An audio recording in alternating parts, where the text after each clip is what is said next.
Hi, friends. This is Morgan with Splendid Yoga, and I'm jumping on here live on this Friday afternoon to chat about how I have figured out how to use depression as a strength in my business and my life, because it's something I've been dealing with for a long time. Most of my life, over 20 years, I've been dealing with depression. So the first thing I want to point out is that the difference between depression and an emotional experience like sadness or grief, and the difference is really in the brain chemistry, which we can't always know. So we look for the symptoms in terms of the chronic nature of depression, which can include feelings of sadness, which can include and be caused by experiences of grief. But really what depression refers to, and I'm reading here from the DSM, a medical journal, the symptoms that you're looking for to know that you are depressed are you feel depressed, you have low energy most days, you have a lack of interest or enjoyment in activities you used to find pleasurable, you have trouble sleeping or you sleep too much, you have trouble eating or you eat too much, so you gain weight or you lose too much weight, you're irritable, you're restless, you're easily agitated, you feel extreme fatigue, just this like cement blood. You have unwarranted or exaggerated feelings of guilt or worthlessness. You have an inability to concentrate or make decisions. And you have suicidal ideations, or you think a lot about death and dying. And that's different from the emotion of sadness or the cycle of grieving, because it's chronic. It doesn't just disappear. So for me, as someone who has had early childhood abuse, depression has been a part of my life for as long as I can remember.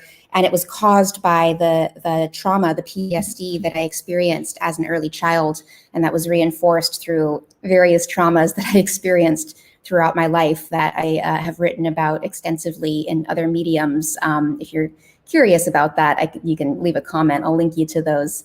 But I wanted to clarify that what we're going through right now in the collective consciousness is a collective grieving that may cause depression, but it doesn't necessarily mean that you're depressed just because you're sad, right? Being sad is different than being depressed, and they're both valid, but they require very different treatments.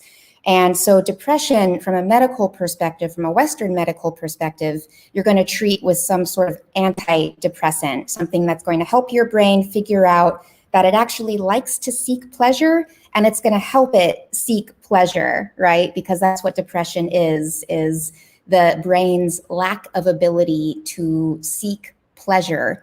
And that's how I experience it. And I mean, it's a daily thing for me where I wake up and I tell myself, like, I know what I need to do to take care of myself. I need to wake up. I need to drink a big glass of water. I need to move my body. I need to sweat. I need to contact someone who loves me, who I love. I need to express gratitude in some way. And even as I'm telling myself these things, my depression is communicating to me that's like, no, you don't. Don't do any of that stuff. Just stay in bed all day long. Just stay in bed because there's no reason not to. It won't make any difference whether you do any of those things or don't do any of those things. You're still going to feel this way, which is sort of an overarching numbness. So that's kind of my very quick nutshell history of my experience with depression. So I wanted to tell you guys what I do to like actually get myself out of bed. And I put out a call for help on my personal page, and I got a ton of comments of incredible resources that you should look back on my personal page to see those, or leave a comment and I'll tag you in that thread. But it's interesting because a lot of the things you need to do to heal depression won't let you do, right? Because to heal depression, we need to ask for help. And depression's like, no, it won't make a difference.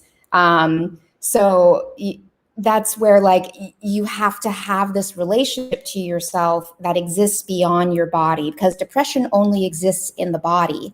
Depression's in the brain, right? Depression doesn't exist in the soul. So you have to have that connection to your soul, to a higher self, to a sense of spirituality to call upon, so that you can then do the things you need to do to heal the depression enough just to get through the day, right? For my experience, I haven't found a cure for PTSD, and therefore I haven't found a cure for depression. It's something that comes in phases for me. And especially when there's a lot going on in the world, like it just gets so heavy, and it really just is like that depression takes so advantage of that. But I have figured out how to use it as a strength in my business. And that's really what I wanted to talk to you guys about today. Is there is a way to use these feelings of worthlessness and of lethargy and of apathy and of numb and of who gives a shit in order to propel yourself forward in your business, in your life. And I put a link in the comments to one of my favorite websites, Hyperbole and a Half, where she details her experience with depression. And she did so beautifully that I've passed this along to anyone who has, especially people who haven't been depressed, just to kind of understand what it's like. I know it feels kind of hard to believe that there are people in this world that haven't been depressed, but it's definitely a thing. But ultimately the conclusion she comes to is like, at some point, she just stopped giving a shit. And when I read that in the comic, I was just like, you're right. That's actually one of the huge benefits of depression, is that you stop giving a shit. And you can use that as a negotiating strategy, even if you aren't depressed. It has to do with that sense of non-attachment. All right, so now I'm going to bring it around to Buddhism. So when you don't give a shit, it doesn't mean that you don't care how things are going to end up. It means that you aren't attached to how things end up, because you know it's not going to be good or bad. You're still going to have the depression to deal with, whether you get what you want, whether you sign that client, whether you win that negotiation, you know, whatever is going on in your life. But you can use that sense of like, I don't care as a negotiating strategy. Because when you walk into a negotiation, and this is anything from, you know, developing a new relationship with a therapist, to signing a client, to buying a car, buying a house, you have to be willing to walk away and know that you aren't losing anything, because you've already lost everything. Especially when you're depressed, you have lost access to your joy, you've lost access to your sense of enthusiasm and energy. And so it's like you have nothing to lose. So when I enter into a negotiation, and both of my parents are attorneys, so I am well trained as a negotiator, I walk into it, whether I'm depressed or not, knowing that I know what I want, and I don't really give a shit if I get it or not. Like, I'm willing to walk away. So an example that I gave to a client this morning is when I bought my first house. It was a short sale back in the day when we were really doing those a lot. This was like the 2008, 2009 era, the last recession we had. And the banks had agreed to a dollar amount that they would sell us the house for. And I was told by everyone involved, by my real estate agent, by the partner that I had that I was buying the house with, like, there's no negotiating room here. But I knew that there was, because I knew that the banks wanted this property off of their books. And I knew that if it didn't work out for me, it wasn't that big of a deal, right? It's not like I wasn't going to have a place to live if I didn't get to buy this house. So I negotiated another $10,000 off of my mortgage, which like pays for itself like in spades over the course of a 30-year mortgage, because I was willing to walk away, and I was willing to bet that they weren't. And it's because I had access. Depression gave me access to that like level of like, I don't give a shit, because I've already lost everything. And I know that I can get it back, right? I've proven that to myself over and over again, that depression is a phase, and that there is some sort of strength to it. This is part of the journey, and I can use it to get to where I actually want to be, which is living in joy, living in peace, living in equanimity, living in non-attachment. The next level to that is to live in appreciative joy. And that's really where we all want to be, right? That's like the opposite of depression, is to live in gratitude, to live in appreciation, to live in bliss, samadhi, as it's called in the yoga world. And depression serves as sort of like the not love, the not bliss, the not gratitude, so that you know what it is when it happens. And I feel that in myself in these phases of depression that I go through all the time, where I can access those moments of bliss when I'm petting my dog, and I'm able to be so present of petting my dog and seeing just how happy he is to have his belly rubbed. And I can feed off of that like love from him. Or in moments of watching the ocean and seeing that expansiveness. And I'm looking at the ocean right now and just appreciating, like, here I am right now. And even though in my brain, my hormones, my body chemistry is such that I can't produce joy in my body, but my soul can produce a connection to joy, right? And that's kind of where I've been able to develop a relationship to depression that I don't know if there's a cure for it. I've never heard of a cure for PTSD, so I don't know if there's a cure for depression. So it's something that I've had to learn how to manage, and I've had to learn how to use it as a source of strength. And so I offer this unto the collective, whether you're going through a phase of depression or sadness or grieving, is let that feed your understanding of what it is to not be joyful, in order to understand what it is to be joyful when it happens. If you go back and look at that thread from my Facebook page 2 days ago, my personal page, there are like 80 plus comments at this point, and there's just tons of great advice. So I just want to list those out real quick. Get your body moving, because that helps your brain produce the hormones it needs to actually give a shit about living through the day. Sweating in your body helps push out all the emotions that are causing the depression. It's sometimes said that depression is actually repressed anger.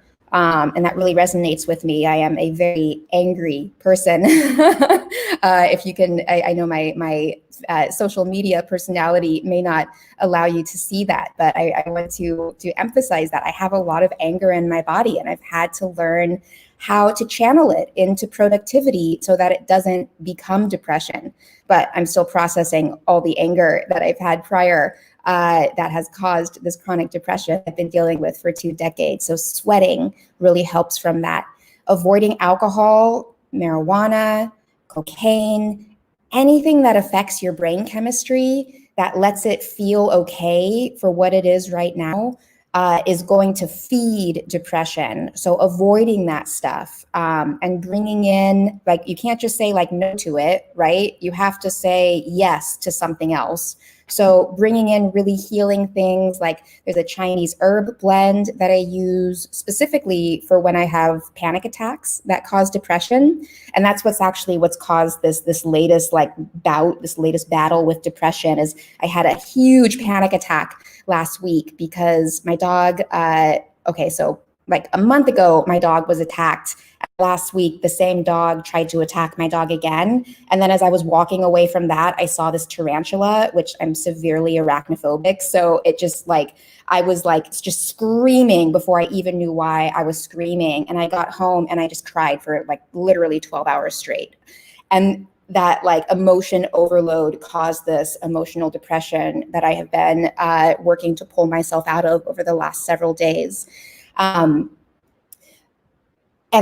Yeah, so to get back to the ways that I've been pulling myself out of it, feeding myself, specifically vegan food. I am a vegan, so I encourage everyone to eat vegan, but specifically like vegetables, a lot of micronutrients can really help your body find that homeostasis of like, okay, we're safe, we have the energy we need. Jumping in the ocean, getting those negative ions, getting that shock of cold where I am, the ocean's really cold, can kind of snap you out of it. If you don't have that option, getting into a warm shower can make a big difference as well, just to kind of cleanse your aura, get it out of you. But mostly it's reaching out for connection that really makes the biggest headway with dealing with depression. So it's, reaching out to my healers, my Reiki masters, my therapists. Oh yes, I have multiple. My coaches, my friends, my Facebook community. Like that's why I posted, what do you do when the depression is winning?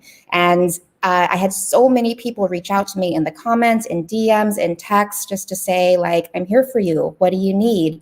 And even as my depression is telling me like, they can't help you, there's a part of me that can hear it like way out, in the distance.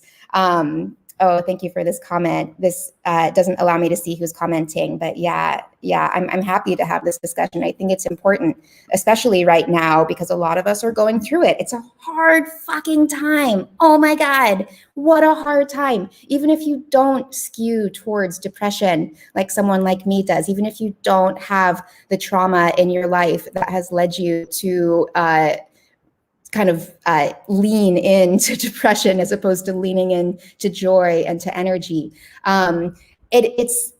It's not going to get easier anytime soon. All right, we're in Kali Yuga. I'll link to a resource about exactly what that means, but none of this is going to be easy. It's never going to get easier on the outside level, but you can make it easier for yourself on an internal level by reaching out, by having accountability. So this is where I love using a service like Acuity, which is a calendar service where people can schedule themselves on my calendar, because I won't reach out to someone to schedule something, but if I have to show up for a client, I'm going to do it. I'm going to make it happen. And that is such a gift to me, to have to take good enough care of myself to serve someone else. And that was one of the tips that many of you put, is helping someone else is actually one of the biggest and easiest, quickest ways to cure depression. Baking is another technique that I use, but not baking for myself, because like I don't really need those calories, but baking for a neighbor and dropping that stuff off as a means of like forging connection and reaching out. Let's see, what else? And a lot of you were like, you need to lean into it. You need to lean into the depression and kind of like give it space to be experienced. And I agree with that to a point. And you need to lean into it with support, right? Because if you lean into it, especially where I'm at, I'm staying off the grid here in Mexico, where like I could not talk to anyone for months at a time and no one would really notice. You have to be willing to reach out to people and say, hey, I'm going through a hard time, just so you know.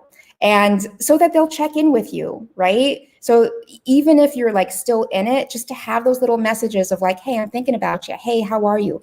Those make all the difference in the world. Of course, there are the hotlines that you can call, which I will put a link to when I'm done with this. There's one on my Instagram stories right now. I have never actually reached out to a depression or suicide hotline. I've had friends who have worked for them.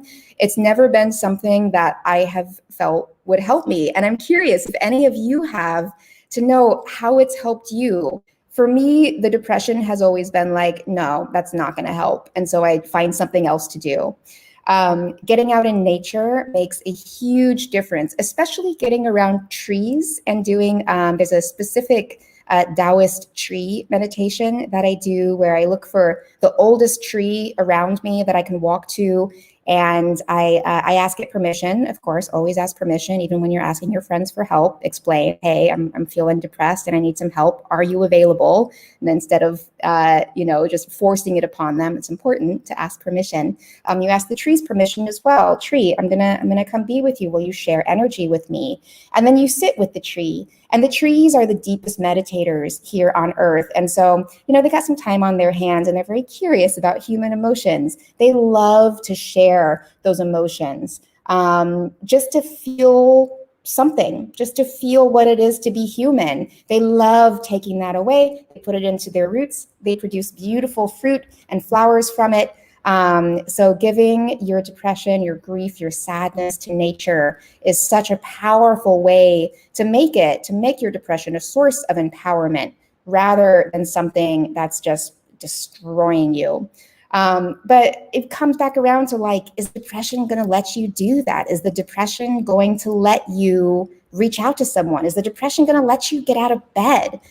And so that's where having the routines in place and having the support system in place is so crucial, right? Having your accountability partner, whether it's like, your spouse or your best friend or a family member or that just stranger online who you came across, who you were like, hey, I'm having a hard time. Having someone to check in with who will also check in with you makes such a difference. I keep a list in my phone of 10 people who I can text or call at any time of day, at any time of night. And I know at least 1 out of 10 is going to be available to get back to me in that moment. And so because I have that list, even as the depression is telling me like, no one can help you, don't even bother, I'm going down the list and I'm like texting each of these people individually and saying, hey, can you talk? I'm having a hard time, help. Sometimes that's all I can text, help, all lowercase. And within a few minutes, I'm on the phone with someone and they're asking me what's wrong. And even if I can't say what it is, just having someone else there to bear witness to it, to hold space for me in that way makes all the difference in the world. It allows me to let the time pass. Even if it doesn't feel like I'm healing it, it just gets me through that moment of like, this is never going to end. And that's, I think, the hardest part about depression is that it lies to you so much about this is how it's always going to be. This is never going to end. You're never going to feel happy. You're never going to feel love. And it's such a liar because the only reason that I'm not able to access those things is because of the depression. That little bastard. So this is where reframing it in my healthier moments in order to use the skills that I develop when I'm depressed to help me when I'm feeling normal makes such a difference when those really heavy depressive moments just like bring that cement blood into my body and just weigh me down. So that is what I offer to you. That is how I use depression as a negotiating strategy, not as an excuse. Okay, depression is never an excuse to be an asshole, to not take care of yourself, but you can use it as a source of non-attachment in terms of I acknowledge that I have depression and I know in my soul that I can use this as a source of strength. And I don't have clarity on that yet, but I know that that's coming and I'm willing to bet that it's going to be worth it to wait for that clarity, right? And that's where we rely on each other to really get us through this crazy hard time. I'm going down my list here. I think that's all I have to say about it.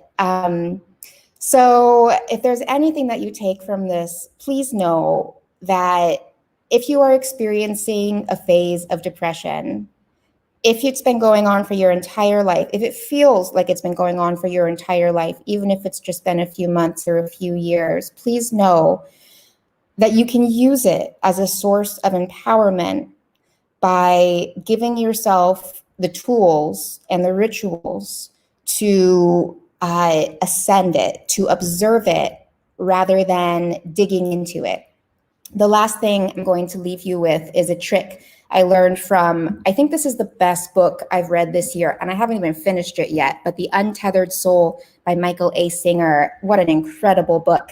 One of the techniques in the book, in order to separate the mind from the soul, the human experience from the soul experience, is to ask the mind to say hello, and then to recognize that the entity that asked the thoughts to say hello is where the focus should be. Not on the thoughts, but on the observer, right? Okay. Meditation practice helps. Depression doesn't always allow for healthy meditation. Yoga practice helps. Depression doesn't always allow for a yoga practice. I tried to do yoga this morning. I got 10 minutes in and then I cried for like a half an hour. And that was my yoga practice. I feel better now. It allowed me the space to be able to jump on a call with a client and feel a lot better after that. And it allowed me the space to reach out to some friends and to say, I'm having a hard day and I need to talk. Are you available? I have some calls set up this afternoon to talk about it. So if you are experiencing depression, you're not the only one. You're not the first, you're not the last. It is a human experience. It is here for you to experience as a means for you to learn how to open your heart. And you deserve it. You deserve an open heart. We all do. Namaste, friends.